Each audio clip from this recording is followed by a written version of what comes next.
요즘 비트코인 값이 천정부지로 치솟고 있는데 그럼에도 불구하고 여전히 가상화폐 투자가 불안한 이유는 바로 가상화폐 거래소 때문일 겁니다.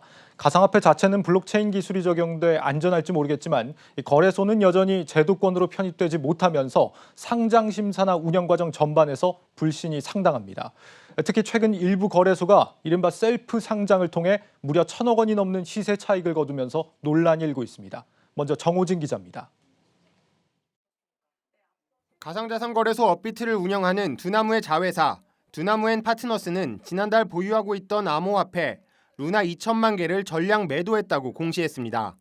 두나무앤파트너스는 이번 매도를 통해 약 1,400억 원가량의 차익을 실현했지만 매각 과정에서 셀프 상장 논란이 제기되고 있습니다. 두나무앤파트너스가 루나 코인을 발행하는 프로젝트 테라에 투자한 건 지난 2018년 4월. 두나무앤파트너스의 모회사인 두나무가 운영하는 업비트는 2019년 7월 루나 코인을 상장했고 1년 반이 지나자 두나무앤파트너스가 해당 코인을 전량 매도한 겁니다. 이에 대해 두나무 측은 양사는 별도 법인이고 투자한 지 약 3년 만에 이익을 실현한 것이라고 해명했습니다.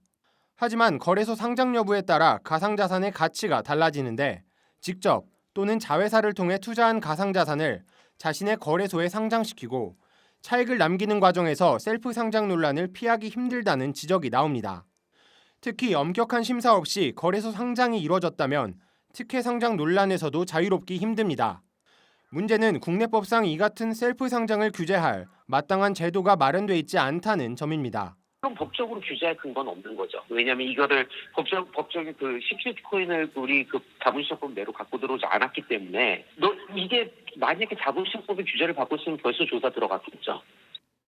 셀프 상장뿐만 아니라 충분한 심사 없이 상장할 수 있다는 허술한 심사 절차도 도마에 올랐습니다. 현재 국내 최대 거래소인 빗썸과 업비트에 상장된 코인은 각각 184개와 123개인데 이 중 다수가 비트코인 랠리가 시작된 지난해 11월 이후 3개월 만에 상장된 코인들입니다. 일각에선 거래소들이 수수료 수입을 확대하기 위해 충분한 심사 절차를 거치지 않은 채 단기간에 코인을 집중 상장한 것이 아니냐는 의혹도 나옵니다.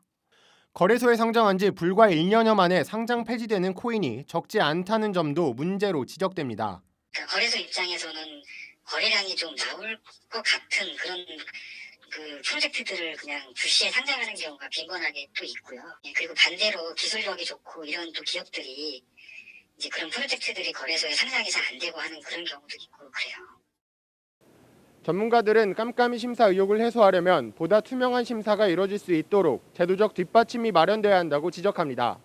한국경제TV 정호진입니다. 나날이 커져가는 몸집에 걸맞지 않게 거래소 운영 과정에서 문제들이 계속 터져나오는 것은 이 관리의 수동적인 당국의 태도 때문입니다. 가상자산 거래 시장의 향후 성장을 위해서라도 운영 과정이 투자자에게 투명하게 공개되는 시스템이 필요하다는 지적입니다. 이어서 김태학 기자입니다. 올해 국내 4대 가상자산 거래소의 하루 평균 거래액은 7조 9,468억 원으로 2월 유가증권 시장 하루 평균 거래 대금의 42%에 달합니다. 국내 가상자산 거래소가 지난해 말 기준으로 총 59개인 것을 감안하면 거래 규모는 더욱 커져 유가증권 시장 절반에 육박할 것이란 예측도 나옵니다. 이렇게 거래 규모가 급성장하는 동시에 투자자들의 피해 가능성도 커지고 있습니다. 거래소별 자체적인 기준과 절차로 종목을 상장하고 폐지하다 보니 투자자들 입장에서는 이에 휘말려 눈뜨고도 손해를 입기 쉽다는 겁니다.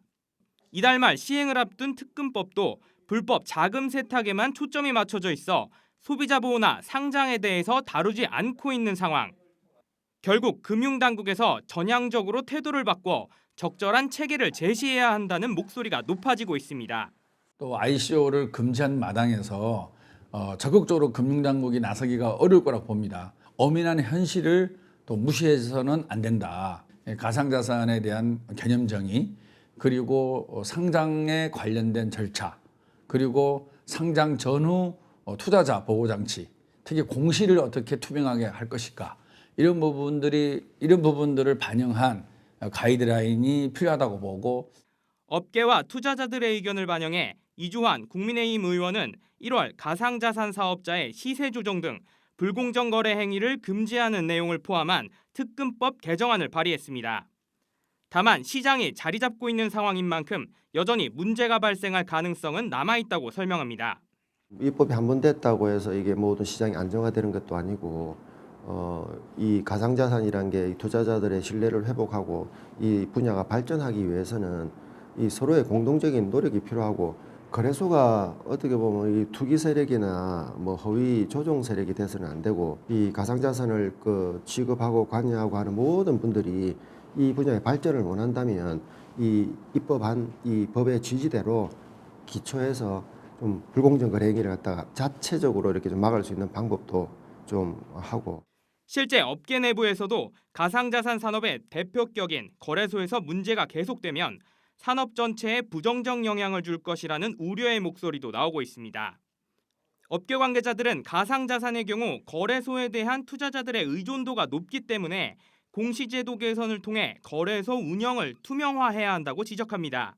이해관계의 분리가 이제 명확하게 있지 않았을 경우에는 늘 이해 상충이나 이해 충돌이 있을 수 있기 때문에 일단 운영 주체에서의 명확한 그 분리가 있어야 된다는 게 중요하다고 생각을 하고 합의된 기준에 의해서 정보가 무조건 좋은 소식이든 나쁜 소식이든 공유가 돼야 되는 거고 공시 운영 주체 같은 경우는 해당 내용에 대한 검증 과정을 필수적으로 거쳐서 그 부분들에 대한 내용들이 투자자의 피해로 이어지지 않도록 금융당국과 가상자산 거래소가 긴밀하게 호흡을 맞춰야 투자자 보호와 산업 발전이라는 양측의 목표를 동시에 이룰 수 있을 것이란 분석입니다.